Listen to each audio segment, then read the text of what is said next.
Recording Studio Mara Khaliya.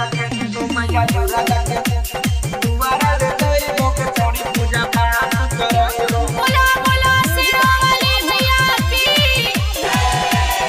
Singing by Sahil Sani. महाराज के मेला में भीड़ भेले भारी सब भक्त पूजा करे जाचे बारंबारी मैया दुर्गा के दुआरा ले जइबो के छोड़ी तोरा दर्शन करेबो मैया दुर्गा के दुआरा ले जइबो के छोड़ी पूजा पाठ करइबो महाराज के मेला में भीड़ भेले भारी सब भक्त पूजा करे जाचे बारंबारी मैया दुर्गा के दुआरा ले जइबो के छोड़ी तोरा दर्शन करेबो मैया दुर्गा के दुआरा ले जइबो के छोड़ी पूजा पाठ करेबो पूजा पाठ करेबो Mixed by Pawan Bihari.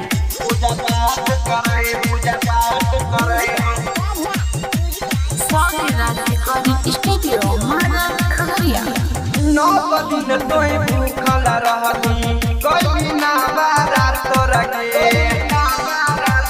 गुना लगे छौरी नौ दिन तोय भूखल रहती कोई ना बारात तोरा के मैया दुर्गा के दुआरा ले जइबो के छौरी तोरा दर्शन करेबो मैया दुर्गा के दुआरा ले जइबो के छौरी पूजा पाठ करेबो पूजा पाठ करेबो Mixed by Pawan Bihari. Sahil Recording Studio Mara Khaliya. Singing by Sahil Sani. कह छौर के साहिल तने मोर ले आए हम जइबोगे